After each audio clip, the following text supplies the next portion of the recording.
There we go. So today's program, really what I wanted to focus on was continuing answering some questions about maggot therapy. In the future months, hopefully soon as we can schedule some people, we'll be talking about other forms of biotherapy, and I think those will be very, very interesting and a welcome break from maggot therapy. But until that happens, since my main focus has been maggot therapy, that's going to be the focus of these next 1, 2, 3, however many programs, because we're still getting questions. So there's still some value. I put down the questions onto a PowerPoint presentation so that you can all see what those questions are, and we can go through some of them. But if you have any questions, those who are listening live have any questions, by all means, put them in the chat box and Albert will see them because I'm preoccupied, and he will tell me to stop and tell me your question, and we'll answer those questions first.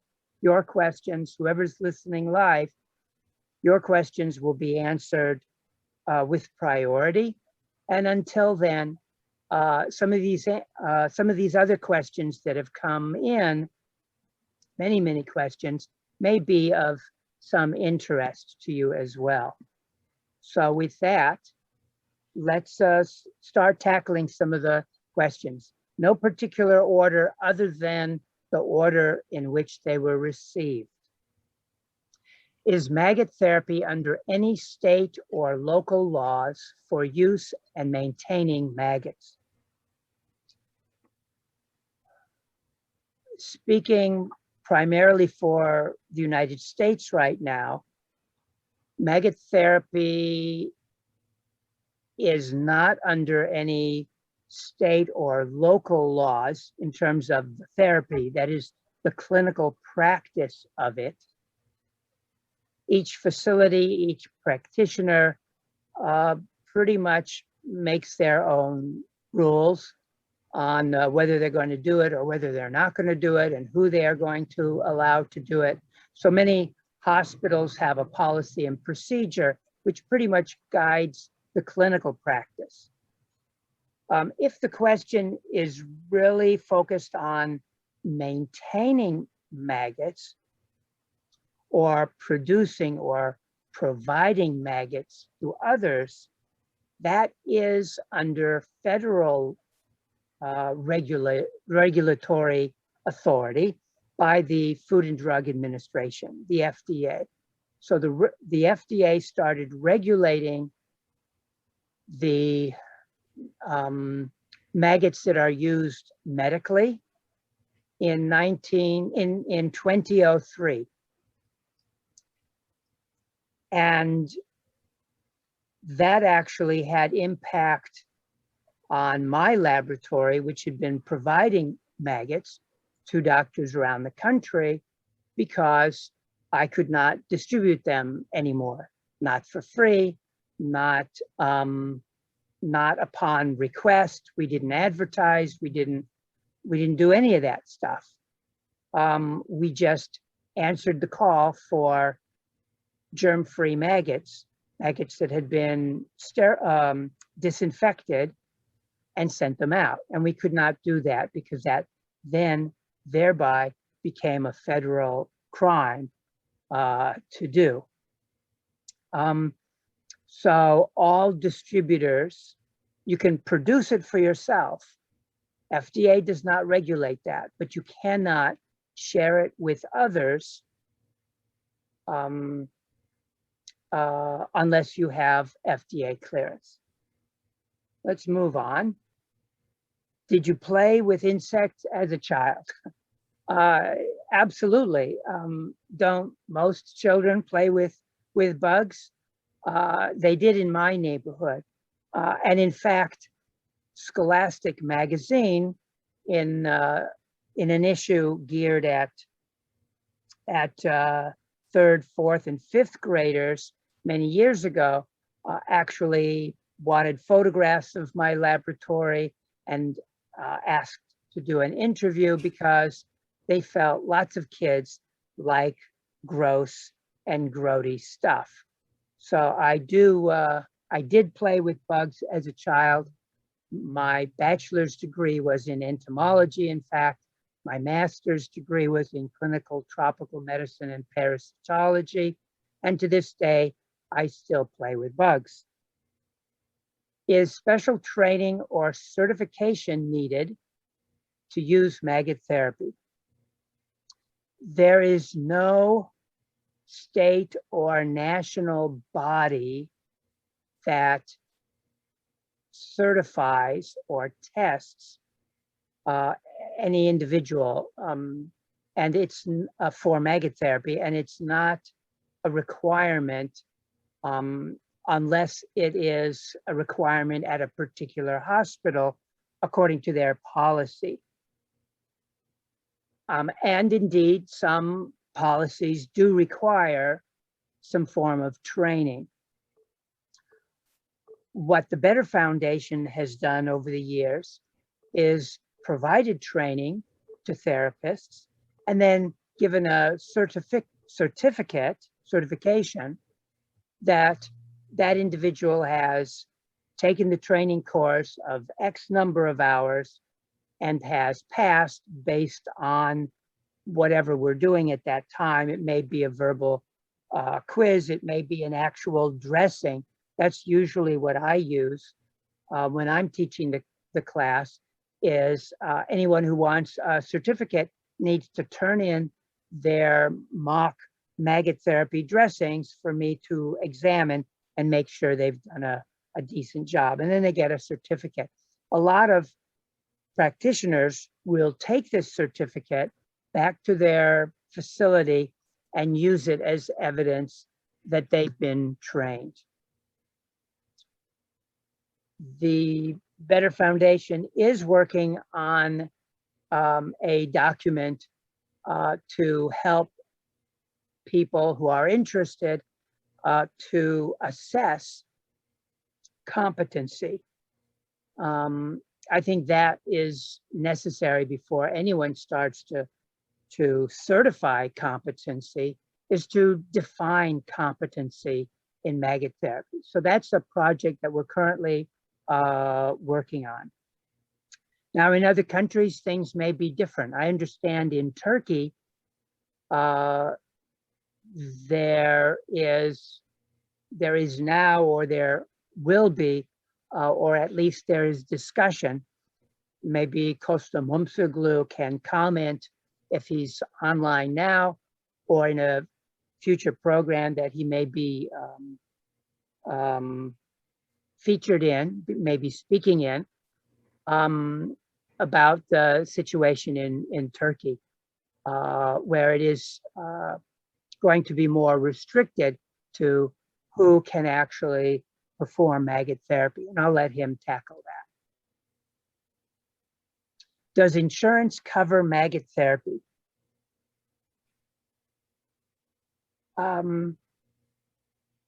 I guess I would ask, does insurance cover any treatment? And the answer is generally yes, if forced to do so. But most insurance providers, at least in the United States, recognize that that's a money-losing proposition. And to make a profit, an insurance company cannot pay for all of healthcare. And they walk that balance of paying for as little as one can get away with. So maggot therapy is generally paid for, but it's not always the easiest process. One of the reasons why it's not all that easy is because the people who review a claim are clerical staff. They're not medical staff. They rarely hear about maggot therapy, and they're not going to recognize it, and they're going to deny the claim. That said, I strongly urge people to appeal a denial, because when you appeal an insurance denial, a claim denial, then it goes before a healthcare professional. And that healthcare professional will know about maggot therapy, will understand the alternatives, will appreciate the fact that it's probably a whole less costly to try and salvage a wound with maggot therapy than to amputate and rehab and so on and so forth. I have never heard of an appeal that was denied. Now, making things even more difficult, though, is the fact that there is no specific code for maggot therapy or for the maggots and maggot-specific dressings. And you know, insurance claims is all by code and computer and things like that. The parties responsible for providing codes are the AMA, American Medical Association, which is in charge of HCPCS Level 1 codes, commonly called CPT or procedure codes, and the Centers for Medicare and Medicaid Services, CMS, which is responsible for generating HCPCS Level 2 codes, commonly called HCPCS codes, and those are the codes for medical devices. Maggots are regulated as a medical device.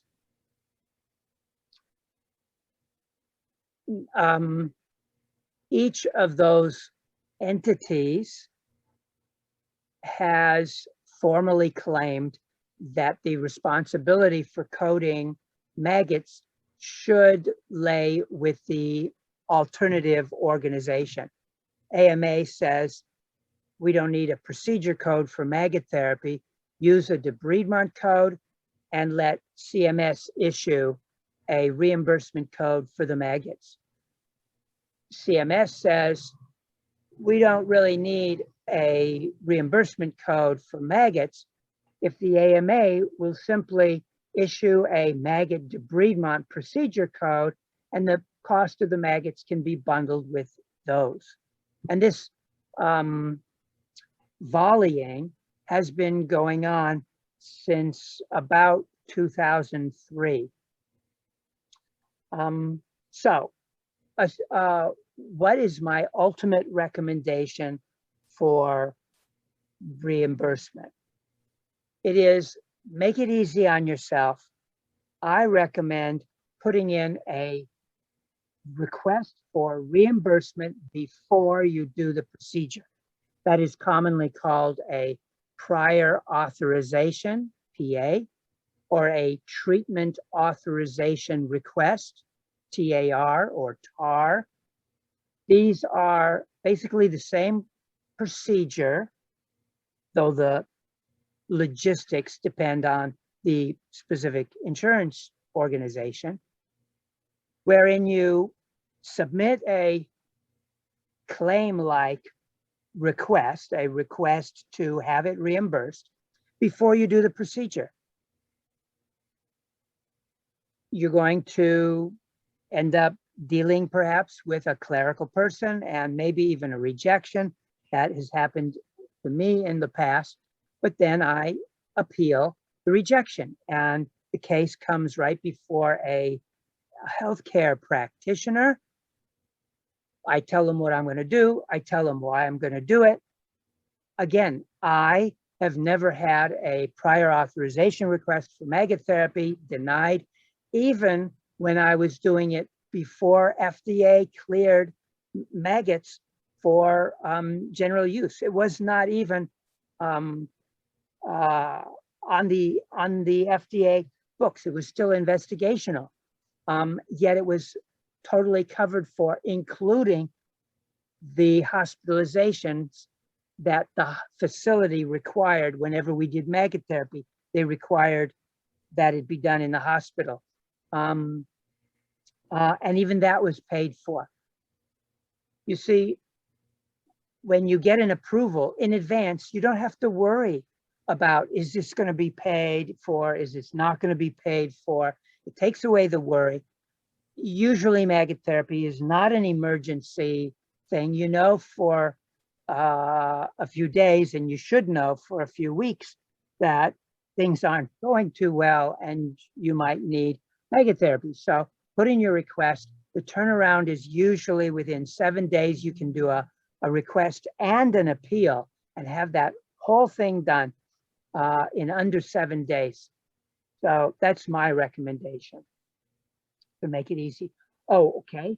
And when I was reviewing these questions, I wrote down the website for the Better Foundation, which has some coding advice, the kinds of codes that you should use or could use for the procedure and for the maggots themselves, the dressings that you will use. If they are conventional dressings, they will all have codes already. You can find this online at the Better Foundation by going to the drop-down menu labeled News and Publications.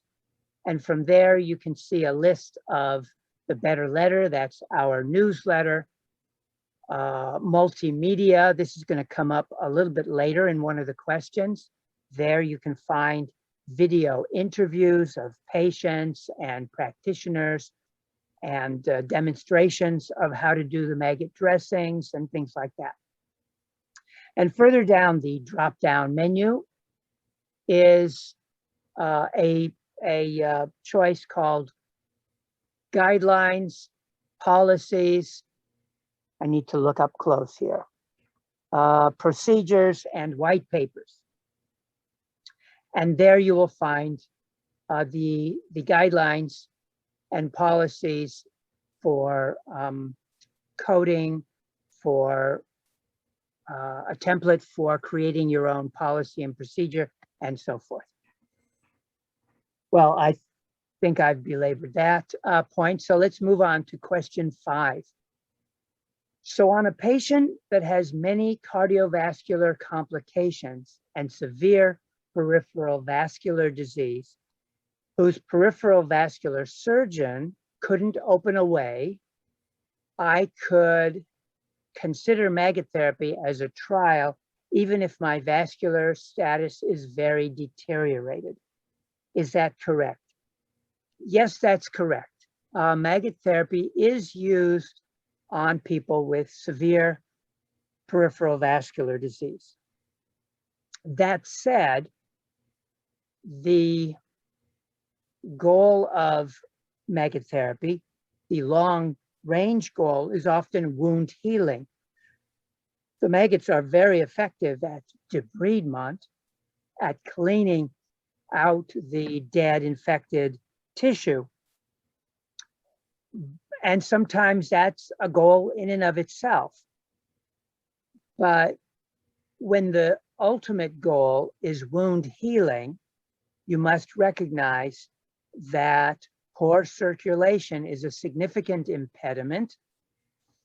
And so you may end up with a big, clean wound, but a bigger hole, which can get infected again and may not heal if you don't have good nutrition, good circulation, oxygenation, et cetera, offloading. So all these things are also important. Some of the older literature, though, interestingly says maggot therapy should not be used in ischemic limb, but Professor Mitsui in Japan and several others have shown indeed that it can be very, very helpful, and you can heal those wounds if the circulation is sufficient. So in these wounds with calluses, did the maggots remove the callus as well? I think that referred to one of the patients we looked at last month who had profound callus. The maggots do dissolve dead tissue. Skin is by many definitions dead. I mean, it's without a nucleus, and the superficial layers are dead, and the callus is the deadest of the dead skin.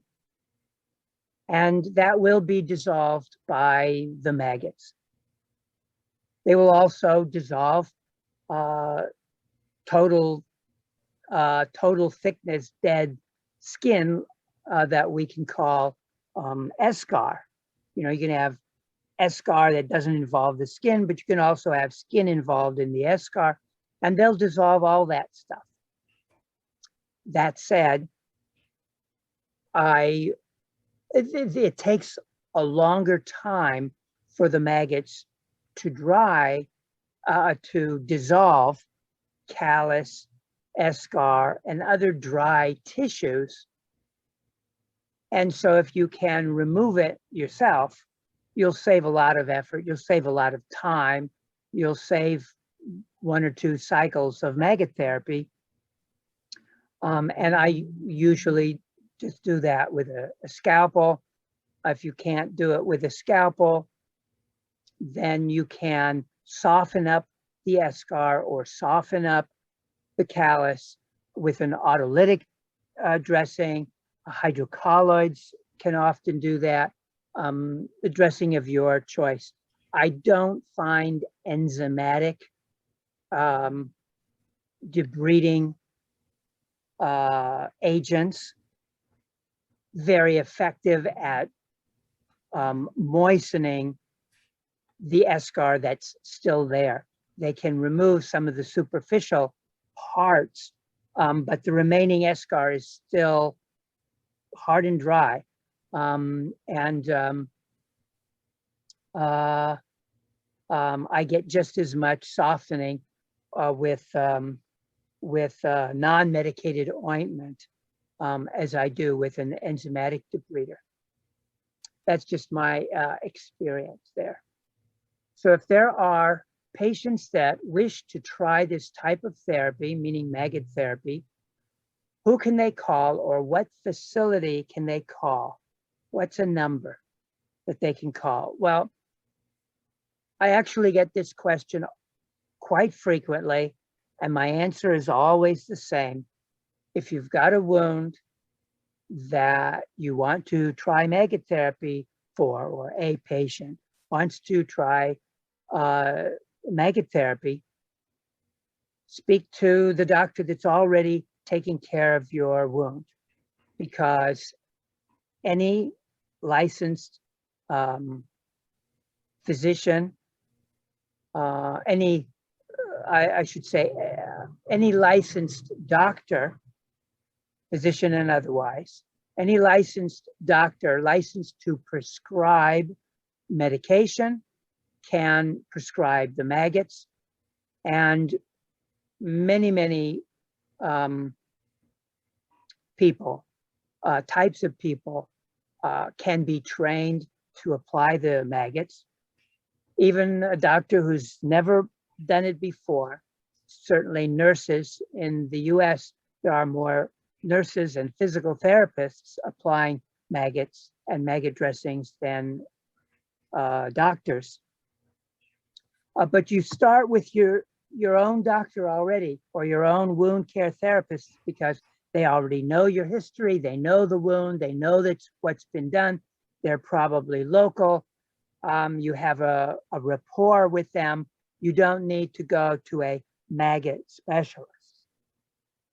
Failing that, however, if your wound care doctor does not feel comfortable, they can call me, they can call us at the Better Foundation and get some advice, some training. But if they still don't feel comfortable with that at all, then you can reach out to the Better Foundation, where you will find a list of people who are involved in maggot therapy and have volunteered to list their names and contact information on the website. You can also phone or email us directly, and these are the numbers. Question number 8 is MDT. Dr. Sherman? Yes. Mustafa is wondering how he would be able to go about receiving a certification for maggot therapy in his country.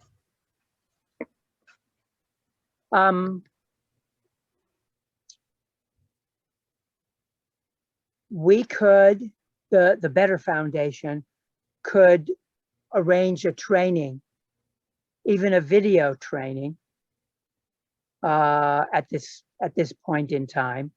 We could probably arrange a video class where we could provide our educational material, and he could do the dressings or whatnot that was required to be viewed, and then provide the kind of certification that the Better Foundation provides. That's one way. Costa Mumsuglu, who will be speaking at a later session, probably, how should I put this? Also teaches a course, and that may require attendance, may not. I'm not sure. We can talk to Costa, and that may be another way. And certainly, whether that course, if it does require travel, whether that be in Jerusalem or in Turkey, it would be a whole lot closer than California. So maybe we can talk afterwards and arrange something more specific to meet the needs. Okay, that's good. Any other questions? Thank you. Oh, you're welcome. Any other questions before we read through the list of previous questions? There's no more questions in the chat. Okay, so is maggot debridement therapy, MDT, only to be done in the inpatient setting, or can outpatient wound centers perform maggot debridement therapy as well? Outpatient clinics can definitely do maggot therapy. Maggot therapy is even done in the home situation by home health care providers and the like. I think that outpatient maggot therapy is really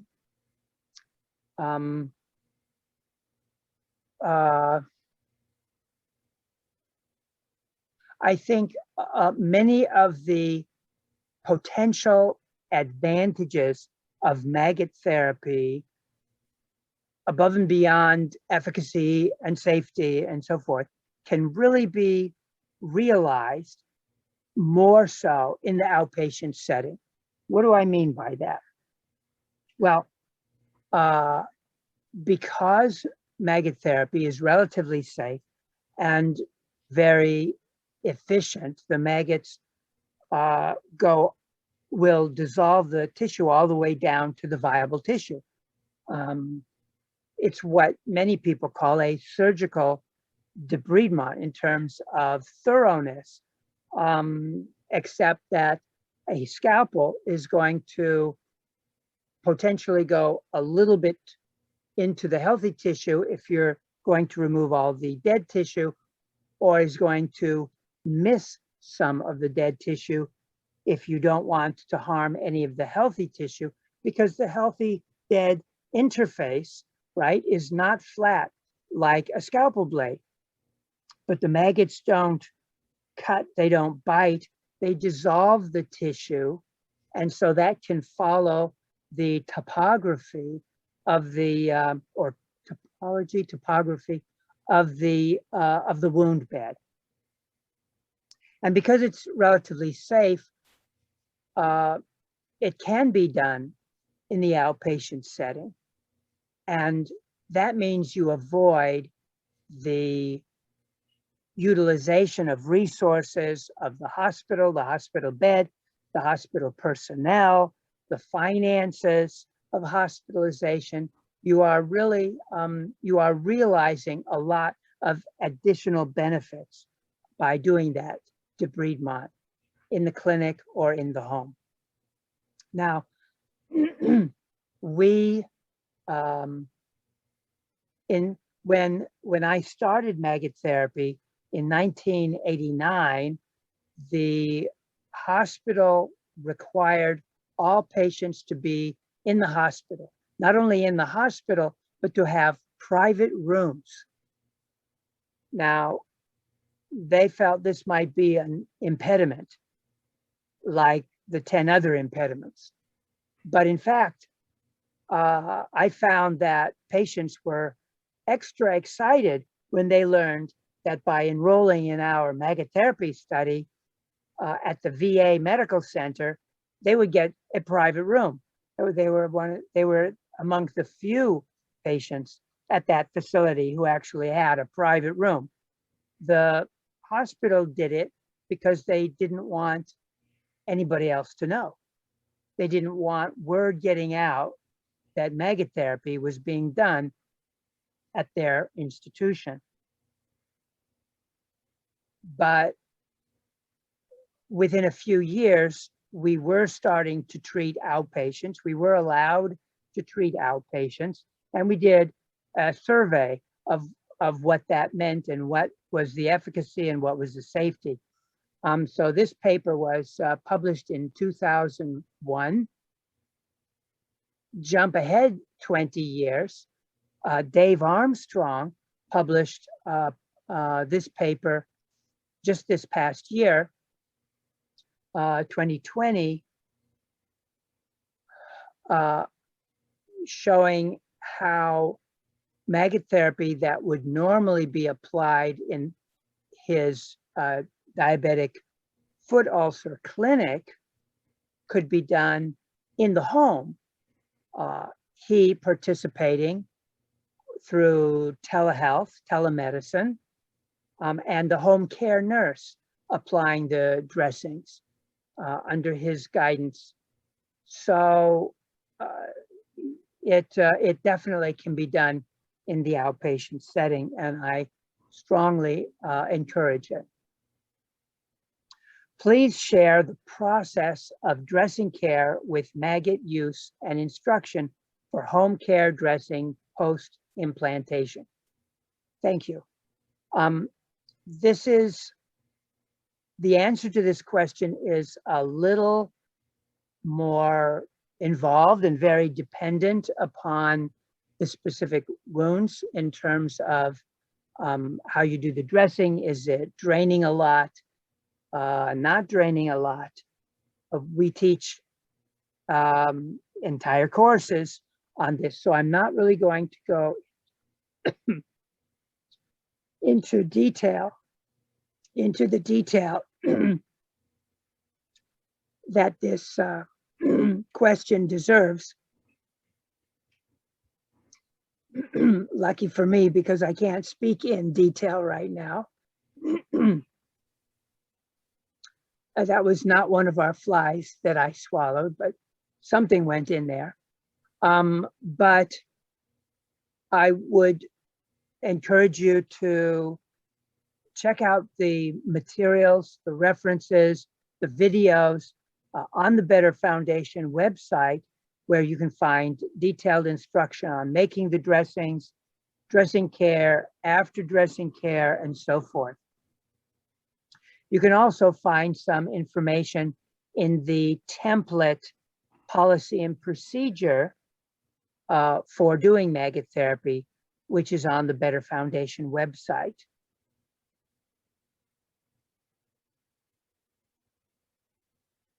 Everybody has their own way of making the dressings, of caring for the dressings, of materials to use to keep the maggots on the wound. So there is no one right way of doing it. And probably most of the people who have taken our training and been taught the way we do it have added various modifications and tweaked the process so that each one of them probably does it a little bit differently as well as the years go by.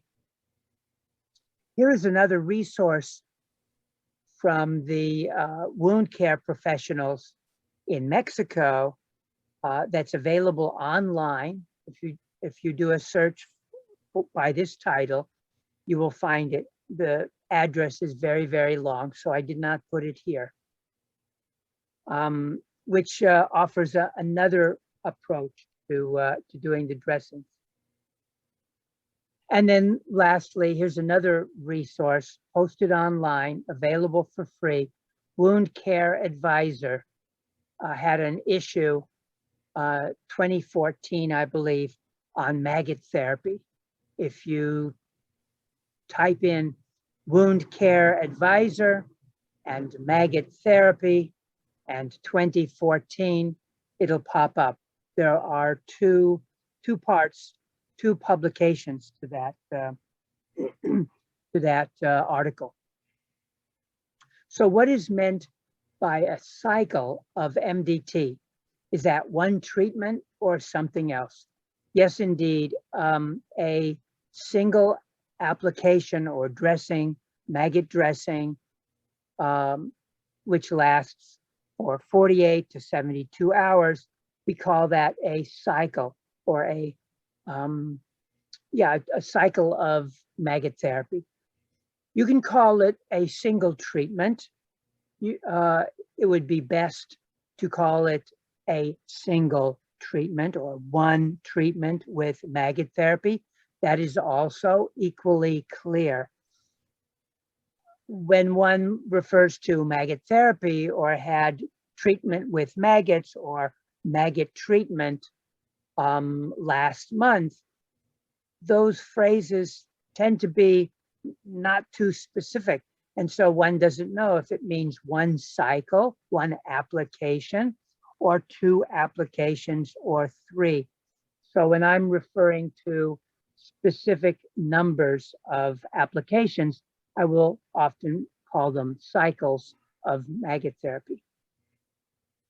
Do you have to place a border on the peri-wound area to prevent maggots from debriding good skin? The simple answer is no. You do not need to put a border on the peri-wound skin to prevent the maggots from debriding that skin. They will not debride that skin. However, if you don't put any border and just put some maggots and gauze dressings or whatever on the wound without borders, the maggots will do what maggots do. They will eat and crawl away. They will be satiated and then they will leave, and you'll have maggots all over the place. So maggots should be either contained in a dressing or confined to the wound. So where does this confinement or borders have to be? Do they have to be right up at the wound margin? No, again, no. And it does not have to be a border as we showed and discussed at last month's workshop, where that border was a ring of hydrocolloid strips or a hydrocolloid pad with a hole in it. In Europe, for example, a very popular method is placing zinc oxide over the peri-wound skin. But whatever you put on the peri-wound skin, and we'll come back to that in a second, whether you tape the net confinement dressing to the skin more peripheral to that, or whether you use strips of hydrocolloid or as they do, as many practitioners in Mexico do, they use a type of tape on the skin and then glue the net to the tape or to the hydrocolloid. You're still creating some form of barrier to prevent the maggots from escaping generally. So why do we usually put hydrocolloid or zinc oxide right up to the wound border, right on that peri-wound skin? Well, here's what the maggots will do to that skin. They'll crawl over it, not only when they're satiated and want to escape, but sometimes they'll crawl over it just to see if there's any good stuff in a less crowded area.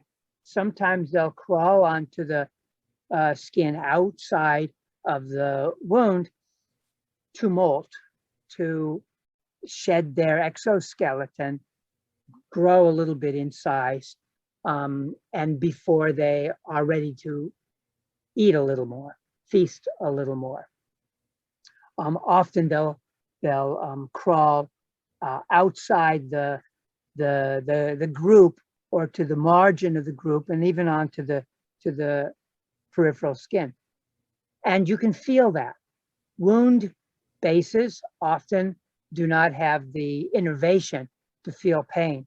But on the peripheral skin, you can feel the wetness, the coldness, the crawling sensation like a caterpillar, crawling over your hand, and it's going to cause itching. It's going to cause a sensation that may be a little disconcerting.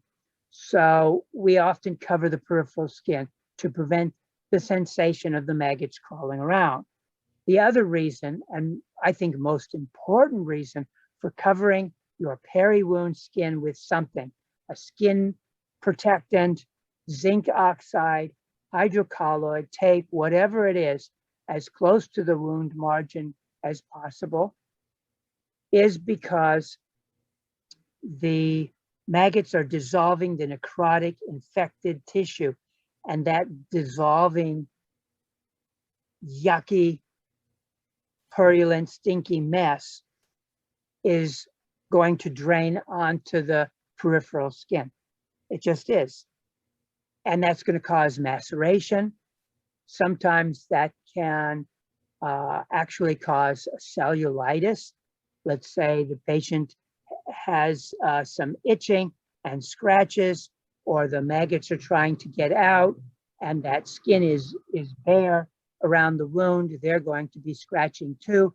And all this necrotic, infected drainage can cause maceration, cellulitis, sometimes even allergic reactions. You want to protect that skin for those reasons. Maybe we'll do just this last question, because it looks like we only have a few more minutes left. If a wound comes in with maggots in it, the maggots can be removed, but for any possible larvae, I was told acetone is the only chemical that will kill them. Is this true? Is acetone the only chemical that will kill maggots? No, that is not true. Indeed, acetone probably is not going to work much better than formaldehyde or alcohol or any of a number of other chemicals, bleach, sodium hypochlorite, which in the short term is not very great, but ultimately it will kill them. And we'll talk about how to optimize that in a second. So no, that's not true. This question is really about myiasis, about people coming in with maggots that you didn't place there intentionally and don't really want to be there. And these are common questions. And I want to spend a couple of minutes on them because they are related to a lot of common misconceptions. The first one is, well, the patient has a wound. They came in with their own maggots. They're already cleaned up some of the wound, but there's lots more that needs to be cleaned up. Why don't I just leave them there? And the answer to that question is, don't just leave them there. The reasons: number one, you don't know what kind of maggots, let alone the fact that they weren't germ-free to begin with.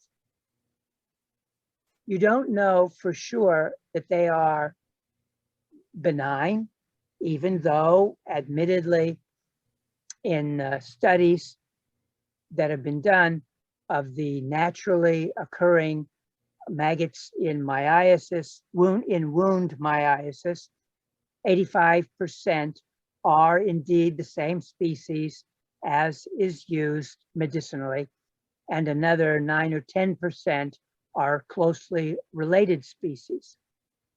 Still, you don't know that for sure. And that becomes very important when considering issue number 2, which is wounds can go bad. No matter what you do, that wound may turn out to have cancer in the margin. That wound that someone has and came in with maggots, that person may have sepsis, or that person may get sepsis next week. That wound may look great now, but 2 weeks later, they may have a real significant problem, or they may not have the blood flow to heal that wound, and they may need an amputation. Are the maggots to blame if the amputation is needed or the sepsis occurs 2 weeks later? Of course not. The maggots are gone by then. But you are not practicing at the standard of care if you leave the maggots in. You cannot prove that they are the same species as medicinal maggots. And even if you could, they are not germ-free. You are practicing not according to the standard of care, and you're leaving yourself at great risk for getting into problems. Let's just call it getting into problems. I have personally been involved as an expert witness in cases where people have had wounds that have gone bad, totally unrelated to having had maggots, but they still, just the existence of maggots. They weren't left in, they were taken out when they came to medical attention. But just having gotten maggots leads to court cases and battles and litigation, and it's nasty. So do not leave maggots in a wound for your own sake. If you feel the patient needs maggots, get some medical grade maggots. Those maggots, though, if you dump them in acetone or formalin or alcohol, all kinds of things you likely have in a clinic or hospital, the maggots will close off their spiracles, their breathing holes, and it will not enter their body. Their exoskeleton is pretty resistant to it. They can hold their breath or plug up their breathing canals, their respiratory tubes, for like 20 minutes. So you have to keep them soaked. They will rise and swim. So you need to keep them submerged for 30 minutes before they actually are likely to die. There's a few simpler ways to kill them, but you can put them in these caustic reagents. And if you leave them there long enough and make sure they can't get out by sealing the container, then yeah, that will eventually kill them. Don't put this stuff in the wound. Don't pour the acetone in the wound. In the literature, they talk about putting slices of bacon to get the maggots out. They talk about using ethylene chloride, ethyl chloride, and spraying them. That freezes them. They actually explode. It's a big mess. Lots of fun if you like video games and stuff, but it makes a really big mess. And I find the simplest way is to just take the limb or appendage or whatever and put it in a bucket of water. Maybe I like 4 parts water with 1 part povidone iodine, or 4 parts water, 1 part hydrogen peroxide. Don't worry about the healthy tissue being affected by the hydrogen peroxide or the iodine. You're trying to get rid of the infection. You're drowning the maggots. Leave it in there for 30 minutes. The maggots will let go, rise to the top, and they're out. Anyway, the time is late, so I'll end here. Any final questions from the group? Albert? No, there are no questions in the chat. Well, I hope you all who spent this time, so glad we spent this time together. I hope that all of you who spent this time with me got something out of these questions. Feel free to send me any questions anytime. And hopefully we'll have some other speakers next month or the month after, but if not, I'll tackle some of the other over 100 questions that we've received in the last 2 months. So Thank you, Ron. Thank you thank so you. much. Nice to Thank meet you you very all. much. Bye-bye. Yeah, thank you, meet you. Take Nice to care. meet you. Thank you. Bye-bye. Yeah, bye-bye.